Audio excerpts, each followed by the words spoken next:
요한계시록 1장 1절 예수 그리스도의 계시라 이는 하나님이 그에게 주사 반드시 속히 일어날 일들을 그 종들에게 보이시려고 그의 천사를 그 종 요한에게 보내어 알게 하신 것이라.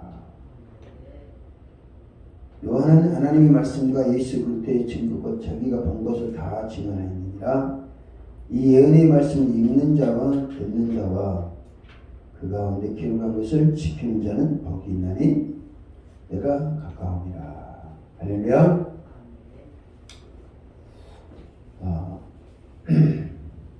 제가 하늘성교회 왔으니까 요한계시록에서 중요한 내용들을 함께 은혜를 나누려고 합니다. 자료는 목사님께 드릴 테니까 잘 참고하시고요. 오늘은 목사님도 그렇고 오늘 성경 말씀 보면 요한계시록을 기록한 것을 지키는 자들과 읽는 자와 듣는 자와 그 가운데 기록한 것을 지키는 자는 무엇이 있다고 그랬어요? 복이 있다고 그러잖아요. 할렐루야. 읽는 자와 듣는 자와 지키는 자들이 복이 있다는 것은 그만큼 중요하다는 말씀입니다. 할렐루야. 근데 우리나라뿐만 아니라 세계적으로 요한계시록 때문에 엄청난 혼란과 갈등이 발생하고 있습니다. 왜 그러냐면 요한계시록이 주시는 의미를 잘 모르기 때문에 그래요. 우리나라에도 요한계시록을 전문으로 강의하는 분들이 많이 있습니다.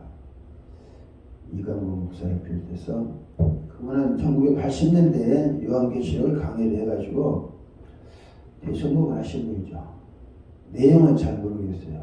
그분이 성령을 인정하는 분이 아니기 때문에 그 내용을 잘 안 들었어요.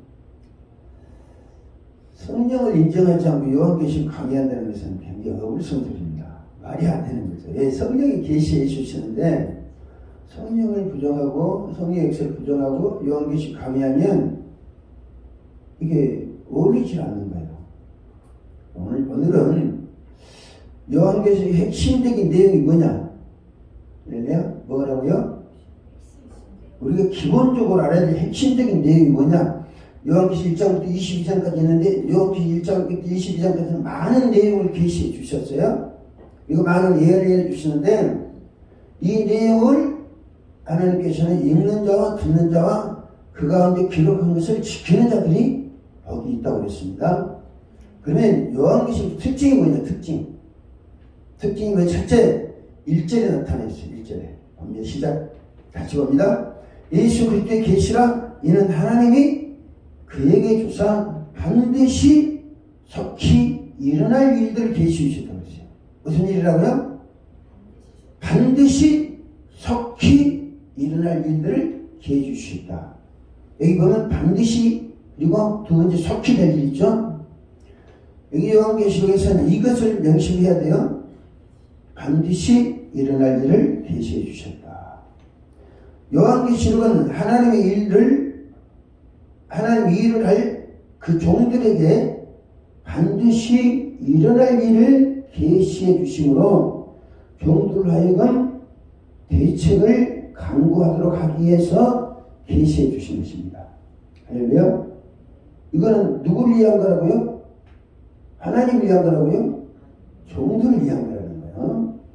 그러므로 시대를 초월해서 하나님의 종들은 하나님의 계시와 예언의 말씀인 요한계시를 충분히 이해하고 무엇을 어떻게 가르쳐야 할 것입니다. 이건 가르치고 있는 거잖아요. 네? 그냥 교회는 이것을 전하고 있는 거잖아요. 할렐루야. 성도들에게 교회 지도자들은 전해야 되는 거예요. 계시록은 아까 말씀드린 읽고 듣고 지키는 자들이 복을 받습니다. 할렐루야.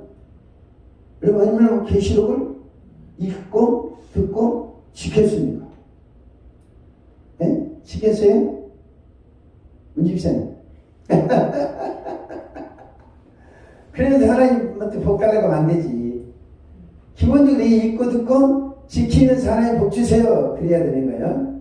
근데 집사님 일반인들이 쉽게 이해할 수 있는 내용이 아닙니다. 그러니까 아예 덮어놓고 마는 거예요. 목사들도 이 요한계시록 따라오지 않는 사람 많습니다. 특별히 장로교 목사들은요, 칼빈이 뭐라고 말했냐면 요한계시록은 오류가 있는 책이다 이렇게 해요. 요한계시록 오류가 있는 책입니까? 아니에요. 근데 칼빈은 그렇게 주장하는 거예요. 하나님의 종들이 요한계시록을 무시하거나 부정하거나 왜곡시키거나 거짓으로 조작해서 가르치는 것은 절대 용납할 수 없는 죄악입니다. 오늘 말씀드릴게요. 그 부분에 왜 거짓으로 조작하거나 왜곡되게 가르치거나 부정하거나 하는 것이 큰 죄악인지. 그러므로 하나님의 종들, 꼭 목사들만 말하는 게 아닙니다. 가르치는 것은 종들은 하나님께서 성령으로 감동해 주신, 계시해 주신 예수 그리스도의 계시와 예언의 말씀을 올바로 이해하고 충분히 가르칠 수 있도록 복음으로 무장해야 됩니다. 할렐루야. 그리고 기독교 복음을 무장하는데 절대 필요하고 중요한 내용이 뭐냐면 요한계시록이에요. 할렐루야. 우리가 사복음서를 이해하잖아요.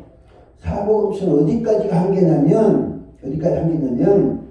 예수님께서 태어나시고 십자가에 죽으시고 그분이 하셨던 말씀까지가 사복음서에 기록되어 있어요.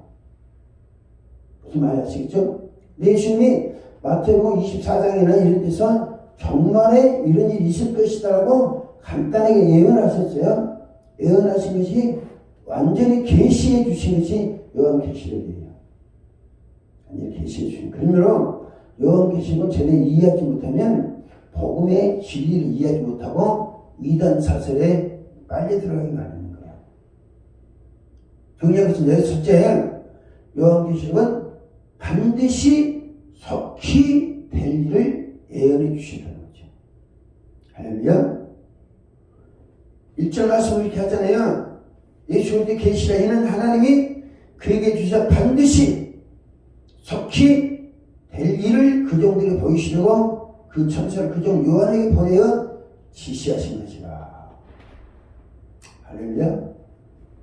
이 개혁성경은 알게 하신 것이라 그랬습니다. 그런데 옛날 개혁성경에는 지시하신 것이라. 뭘 지시하셨겠어요? 단순히 알고만 있으라는 게 아니라 이것을 일곱 교회에 가르치라는 거죠. 할렐루야. 그 다음에 22장 6절 봅니다.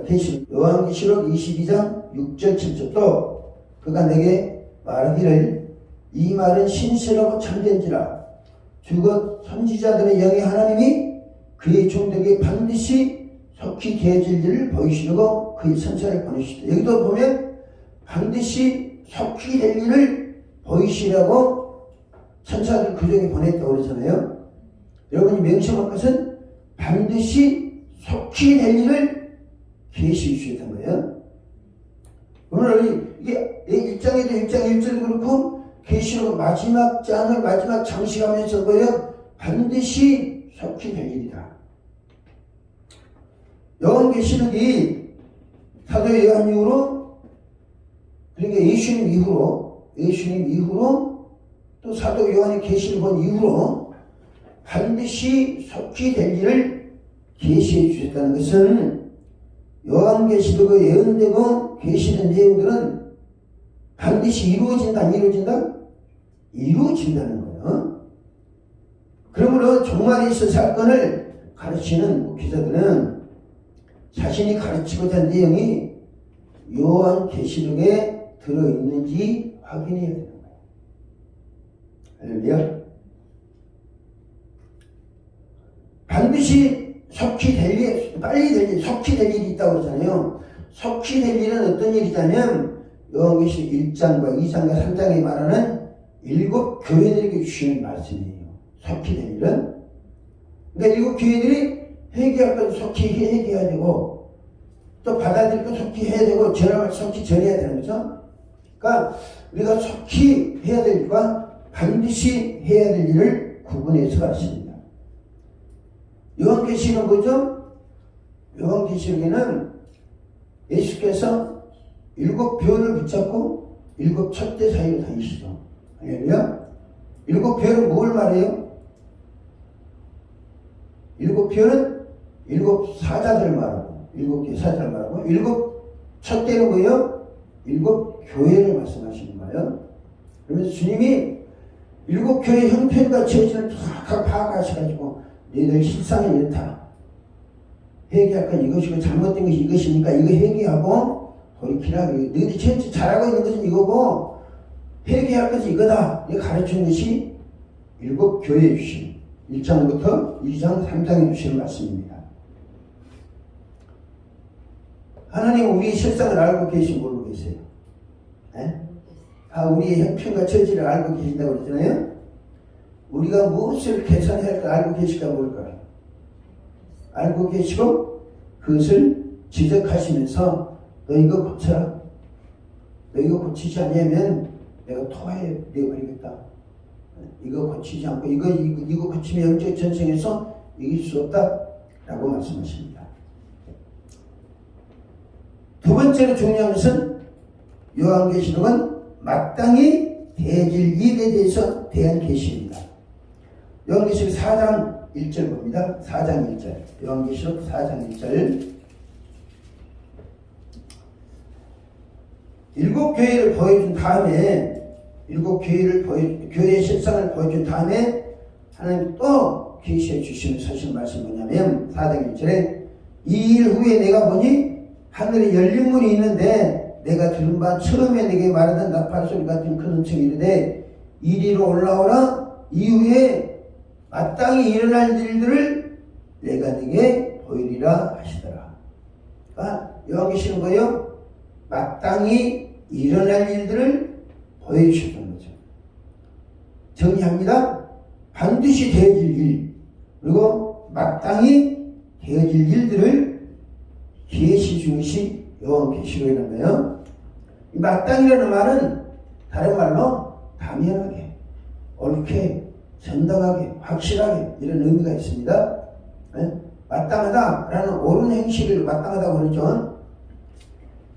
이 제3에는 내용이나 조건이 흡족할 정도로 하나님 마음이 흡족할 정도로 다 계시가 되어 있다는 거예요.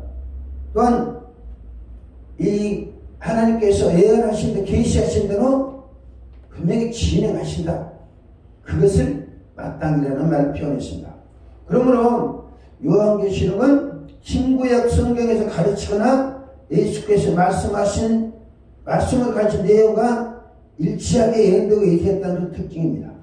그러면 정말로 신구약 성경에 기록된 예수님의 말씀과 내용이 일치한다는 거예요.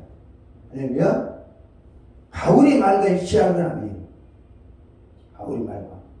그러니까 요한계시록을 통해서 바울의 예수님 말씀을 요한계시록을 통해서 점검해 보면 예수님 이렇게 말씀하시는데 정말 이렇게 되어준구나 라고 확인하시고, 아멘은 바울은 이렇게 주장했는데 계시록은 다르네? 그럼 바울이 그 주장이 옳다는 게 못하던 거예요? 바울의 주장과 이 요한계시록과 일치하면 그거 옳은 거예요. 근데 요한계시록에 일치하지 않으면 바울의 주장이 잘못됐다는 거죠. 검증을, 그러니까 요한계시록은 사람들이 말과 행위를 검증할 수 있는 잣대고 증거고 저울이라는 거죠. 그러면 요한계시록 우리가 알아야 될 필요가 있는 거예요. 할렐루야. 교계에 많은 유튜브 가면 제일 많이 뜬 게 뭐냐면 정말 재밌는입니다. 그럼 그 사람들이 올린 게 맞냐? 아니, 다 틀린 이유가 뭐냐면 계시록이 점검해보면 다 댓글이 사다 올리는 거예요. 계시록이 반드시 마땅히 있을 일, 되어질 일을 계시주셨다는 의미가 뭐냐면, 보세요. 정말에 반드시 마땅히 있을 일을 계시주셨다는 말은 계시록에 예언되지고 계시되지 않은 내용은 마땅히 반드시 될 일이 아니라는 거예요. 무슨 말인지 아십니까? 이걸 이해를 해야 돼요. 그러니까 계시록에 하나님께서는 마땅히 반드시 될 일을 계시록 때 말씀하기 때문에 계시록에 기록되지 않은 내용은 반드시 마땅히 될 일에 해당돼야 안 돼요. 해당되지 않는다는 거예요. 우리가 먼저 이것을 생각하고 요한계시를 해석해 나가야 됩니다. 그러므로 하나님의 종들은 종말에 대해서 설교하거나 가르칠 때 자신이 가르치고자 하는 내용이 계시록이 되어 있는가? 기록되어 있는가? 자신이 가르치는 내용이 계시록과 일치하는가를 점검해 봐야 되는 거야. 할렐루야. 내가 가르치는 것이 다 복이는 복음이라고 말할 수 없습니다. 근데 계시록은 읽는 자와 듣는 자와 지키는 자들이 복을 받을 수 있을 만한 확실한 말씀이라는 거예요. 할렐루야. 그러면 우리가 계시록 사건을 중요하게 봐야 됩니다. 오늘 우리가 계시록 앞으로 해석하며 있었어요. 목사님, 다른 정말로 유튜브를 통해 보든지 듣든지 할 때 조심할 거, 반드시 마땅히 될 일만 여기 계시났다. 이게 명시를 하지 않을까? 그 다음에 뭐라고 하냐면 요한계시록 21장 봅니다. 1.8절 말씀. 그러나 두려워하는 자들과 믿지 아니하는 자들과 흉악한 자들과 살인자들과 음행하는 자들과 점수를 받을까 우상 숭배자들과 거짓말하는 모든 자들은 불과 유황으로 타는 곳에 던지리라. 이게 이제 둘째 사망이라고 했어요. 자번은 요한계시록 거짓말을 주의합니다. 다른 것도 있지만 대체 보면 다른 것들은 목회자하고 특별한 연관이 있는 건 아니에요. 그러나 요한계시록 가르칠 때 거짓말로 가르치면 안 된다는 거죠. 할렐루야. 거짓말 해서도 안 되지만 요한계시록 없는 말을 가르치는 것은 뭐예요? 없는 가르치는 것은 뭐다고? 거짓말을 한 거지. 네? 거짓말하면 안 된다. 하나님은 이처럼 계시록을 통해서 어떤 경우에 지옥에 들어가는가 구체적으로 말씀해 줍니다. 제가 지난번에 8월달에 권사님들 만났어요. 여자 권사님들인데 만나가지고 여러 말들을 하더라고. 권사님 천국 갈 수 있는 확신이 있습니까? 아니 들어보니까 거짓말이 많아. 그게 말해가지고 내가 뻔히 아는 사실인데 거짓말을 해. 그래서 요한계시록 21장 8절 보세요. 네? 그래서 모든 거짓말하는 자들은 천국 못 들어간다. 그 말이니까 깜짝 놀리는 거예요. 권사님들이. 아, 이거 합리적인 거짓말 괜찮을 줄 알았는데. 그래서 합리적인 거짓말도 거짓말이니까 거짓말 하려면 차라리 말을 하지 말아버려라. 꼭 거짓말 해야 될 것 같으면 입 다물고 있어라. 그것이 지혜로운 거다. 어떤 위기 상황을 모면하거나 약간의 이득을 얻거나 하기 위해서 거짓말하는 것은 지옥까지 있습니다. 성경 명시하잖아요. 네? 근데 우리는 해요, 안 해요?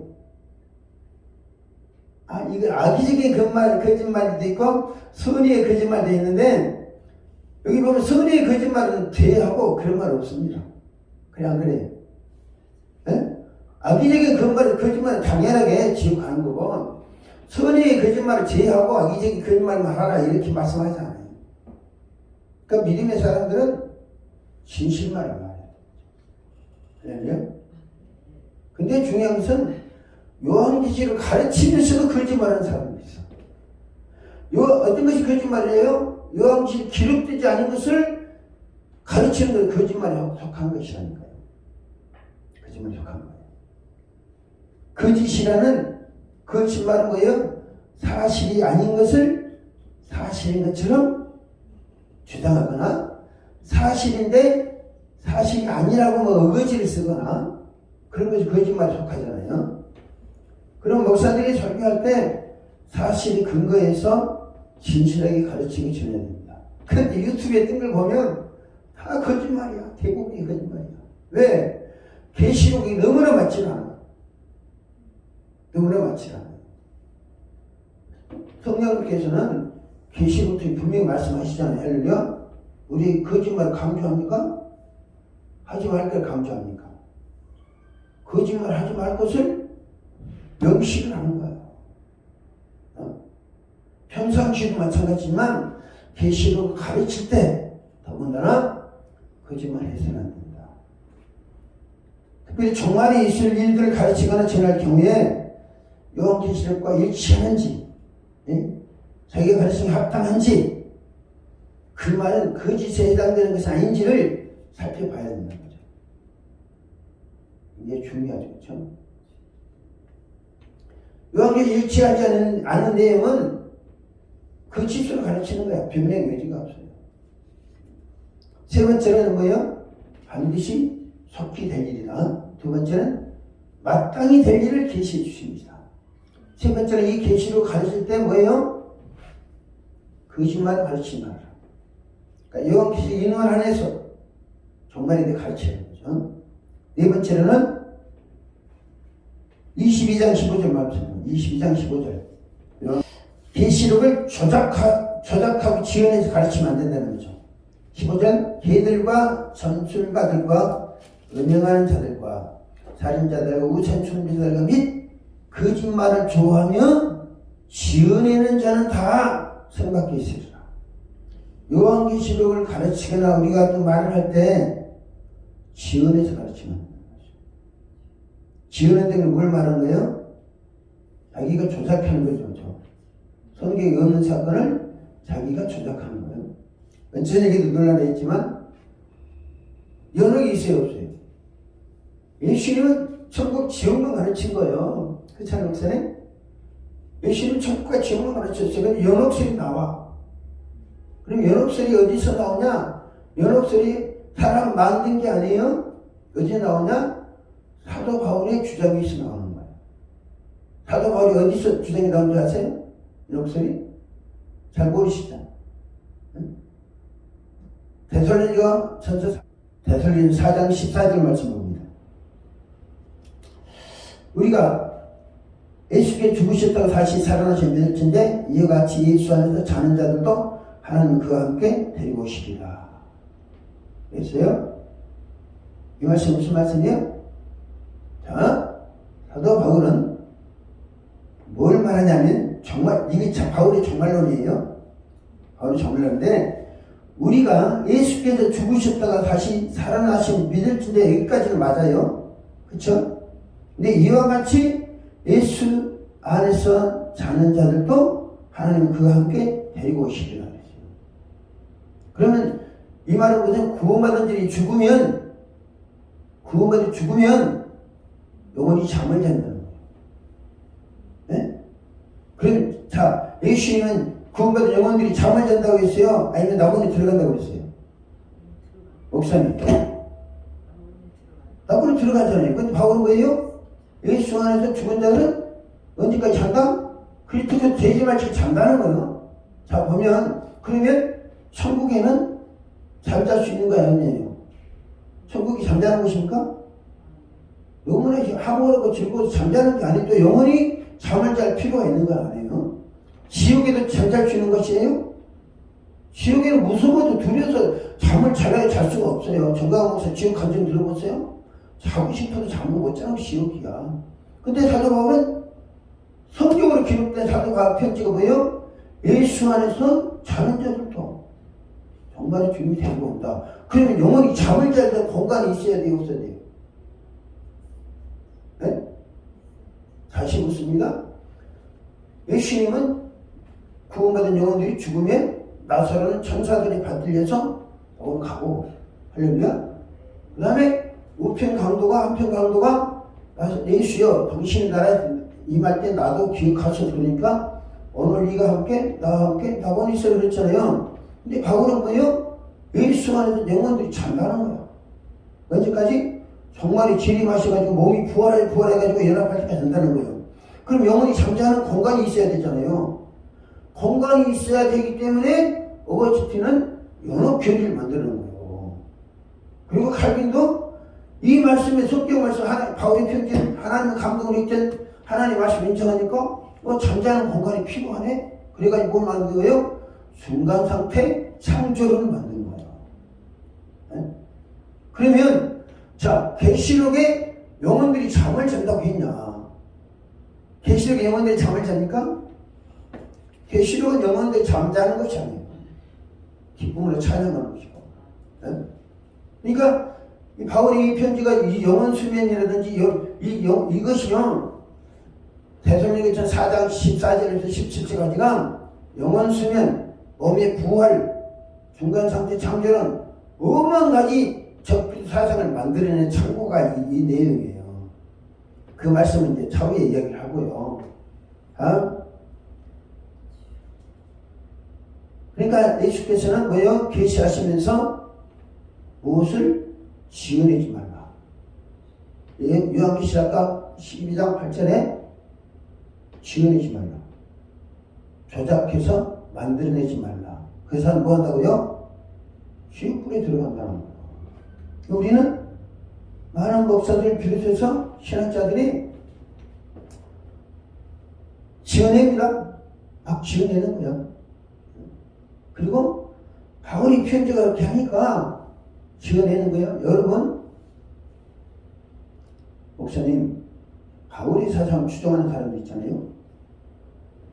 칼빈이나 이런 사람 학문을 보면 바울의 주장을 변증하기 위해서 예수의 말씀을 버립니다.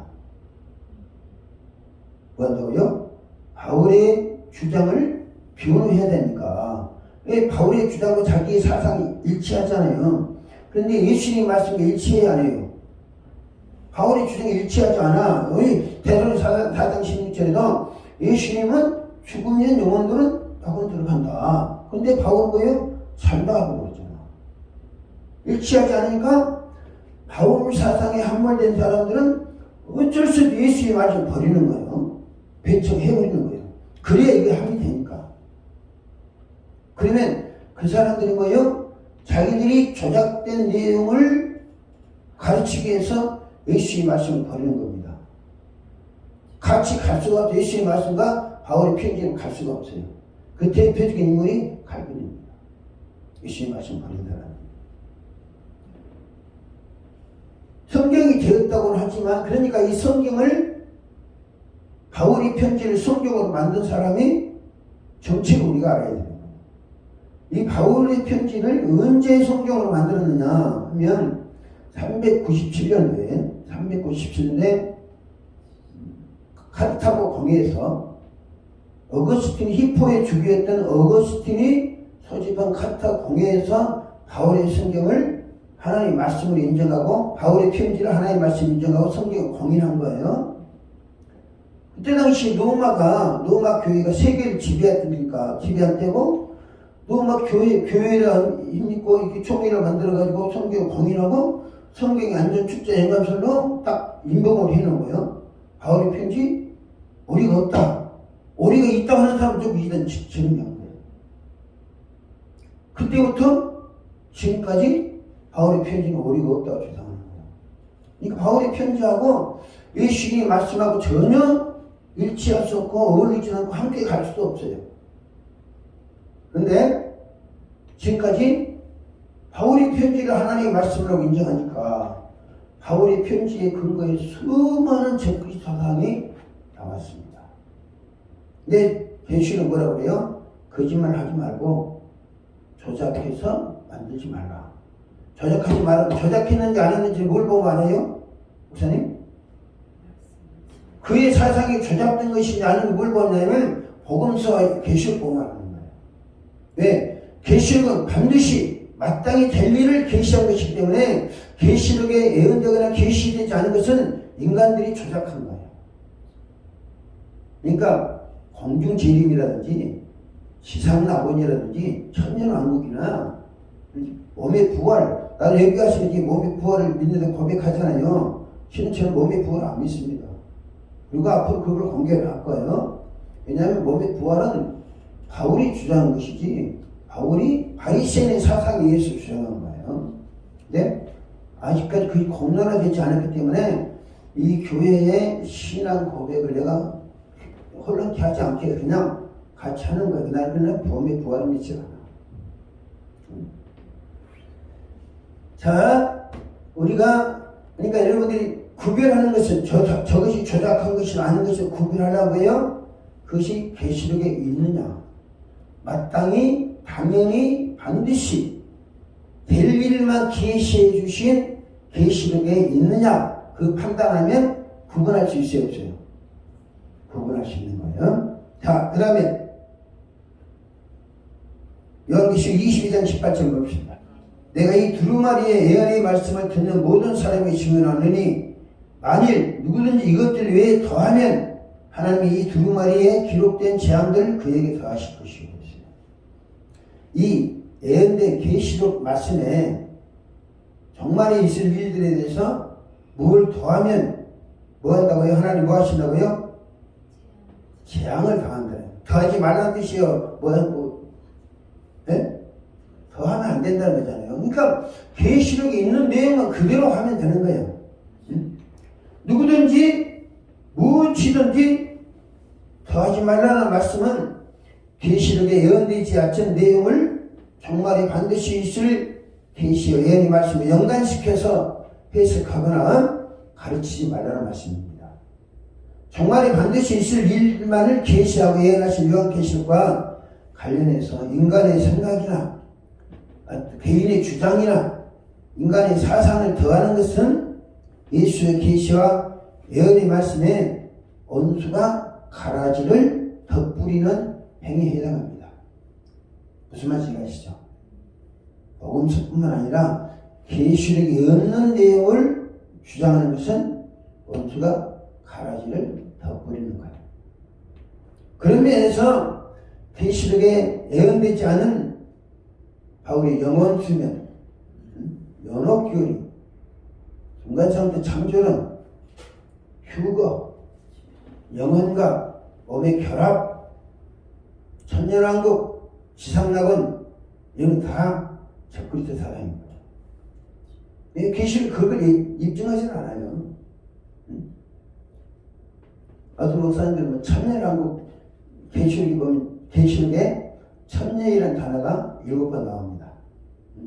7번 나오니까 그걸 가지고 천년이라는 단어와 왕국이라는 단어를 합성해가지고 천년왕국을 주장하는데 완전히 엉터리 개판이지 보면 성경을 자기 합리적으로 해석해서 가르치는 거예요. 그러면서 초대교회 시대에도 그래서 바울은 잡았어요. 바울의 편지를 베드로는 무슨 내용이라고 했어요? 바울의 편지를 멸망에 이르게 할 내용이라고 했잖아요. 왜 그래요? 예수님 말씀이 너무 다른 거예요. 근데 바울의 편지를 사도 베드로가 검증할 때는 요한계시록이 아직 예언되지 않았을 때예요. 근데 요한계시록 이제 나왔으니까 검증해보면 바울의 편지가 멸망에 이르게 될 것인지 아닐 것인지 확실하게 드러나는 거예요. 예언의 말씀은 계시록에 뭐 더하면 안 됩니다. 할렐루야. 그리고 해석할 때 그냥 계시록을 계시록으로 해석해야 되는 거예요. 계시록을 대신에 계시록은 예수님의 예언의 말씀을 성취하는 것이거든요. 예수님의 말씀과 일치하는 거 보면 돼요. 예수님의 말씀은 일치합니다. 정말론이라든지 예수님 보좌에서 이야기하셨잖아요. 제자들한테 너희가 내 상에 함께 먹고 나시리라. 내 보좌에 앉아 내 12나라 다스릴 것이 말씀하셨잖아요. 그 보좌라든지 예수님이 말씀하셨던 게 그대로 계시록에 다 확대 해석해 놓은 거예요. 확대해서 계시해 놓은 거예요. 그러니까 예수님 말씀이 진리구나. 예수님 말씀이 그래서 알파와 오메가구나. 그걸 확인할 수 있는 거예요.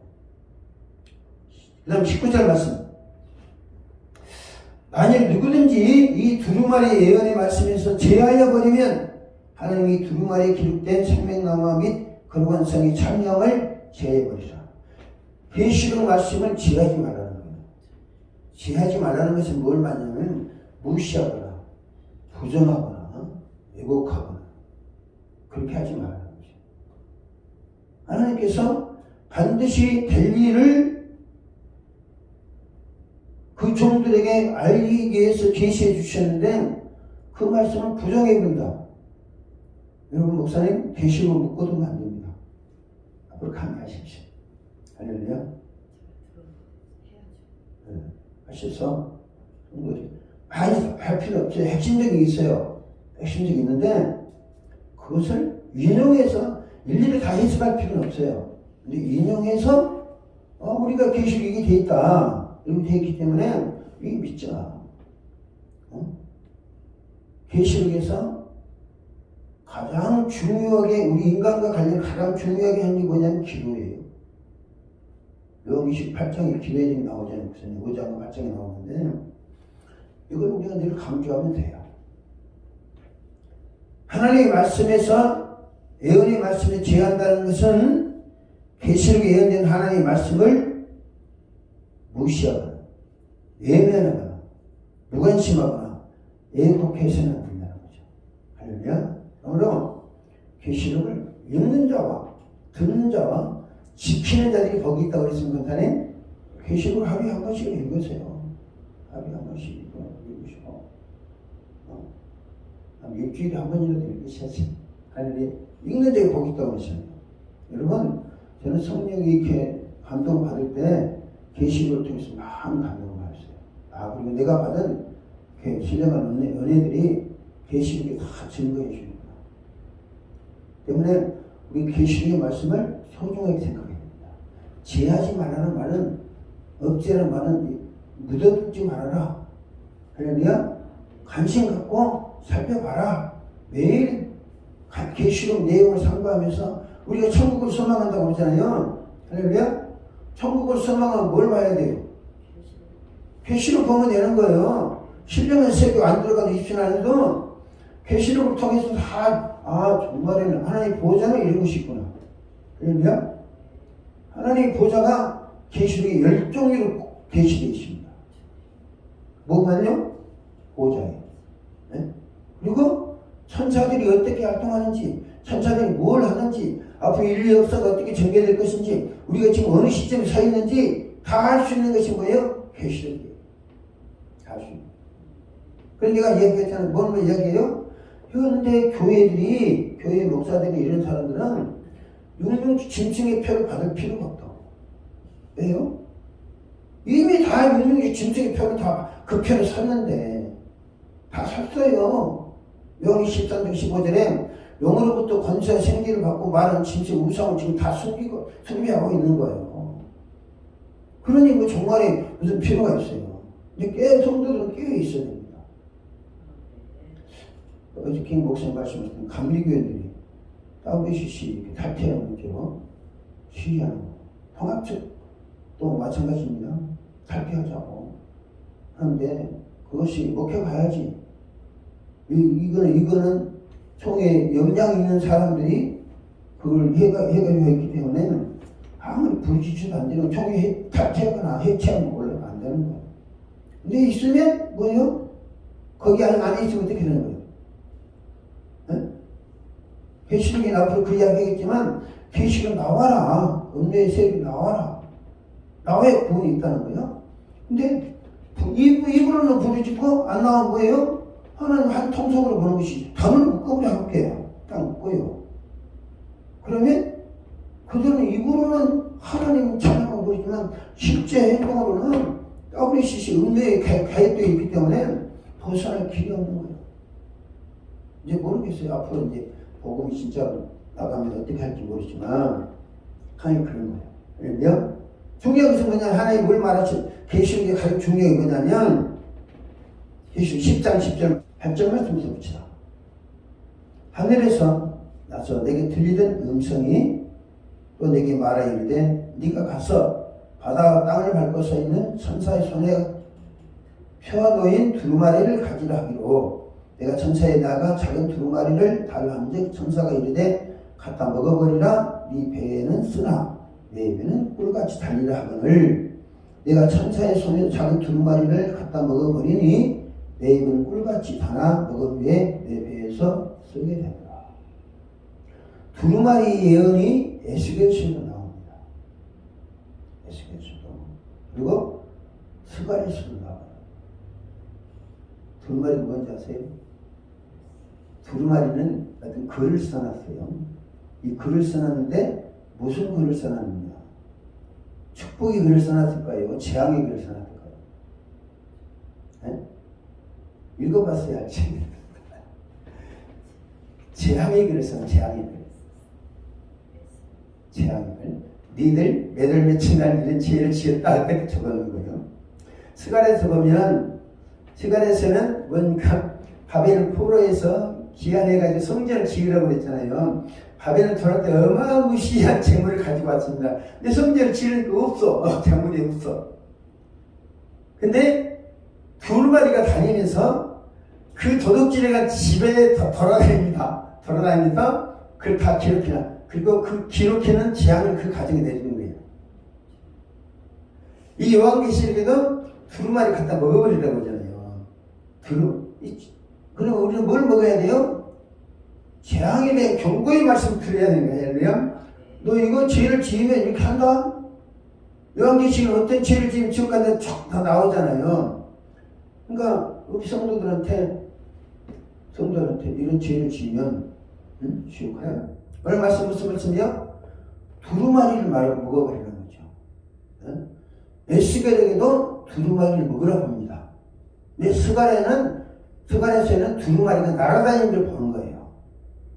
날아다니는 봤던 것은 성전에 지을 재물을 도둑질이 간 사람 집집이 다니면서 다 그 두루마리 너를 몇 월 며칠이나 했으니까 내리고 그러니까 이제 학교에서 2장 보면 뭐라고 하죠?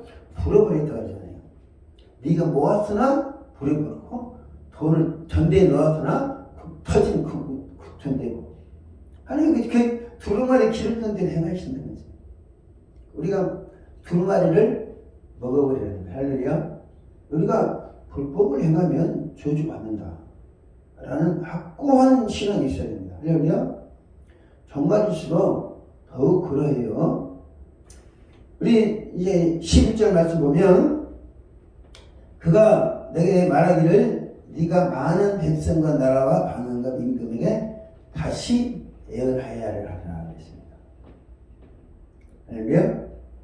다시 예언해야 된다. 우리 목사님 가셨네. 다시 예언해야 된다는 말이 무슨 말일까요? 강도사님 이제 목회를 하시고 지도자가 돼야 되니까 다시 예언해야 된다는 말은 무슨 뜻이에요? 생각해 보셨어요? 관심 가지세요. 이제 여기 계시게 다시 예언하는 말씀은 이전에 예언했던 것은 가짜가 많다. 가짜가 많다. 그러므로 정말에 대해서는 다시 예언해라.